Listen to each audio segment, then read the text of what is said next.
দেখো বন্ধুরা, আমার জলটা ফুটছে কেমন। এই জলটা আমি ফ্লাক্সে ঢালবো, তো কেমন করে ঢালবো সেটা তোমাদের সঙ্গে শেয়ার করছি। এই আমার ফ্লাক্স।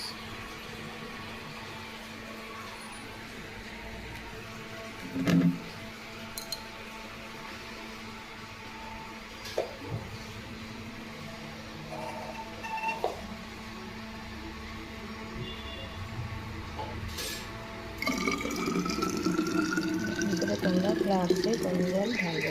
দেখো কীভাবে আমি দেখাচ্ছি জলটা ঢালা।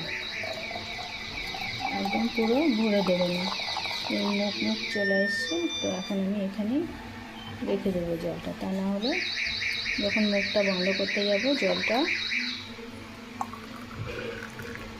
উপর বাইরে বেরিয়ে যাবে। এইভাবে তোমরা সবাই ফ্লাক্সে গরম জল করে রাখবে, তাহলে তোমাদের সারাদিনে একটু একটু করে জল গরম করতে হবে না।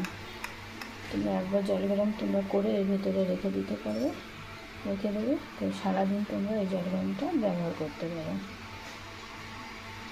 এই জল গরমটা 24 ঘন্টা থাকবে।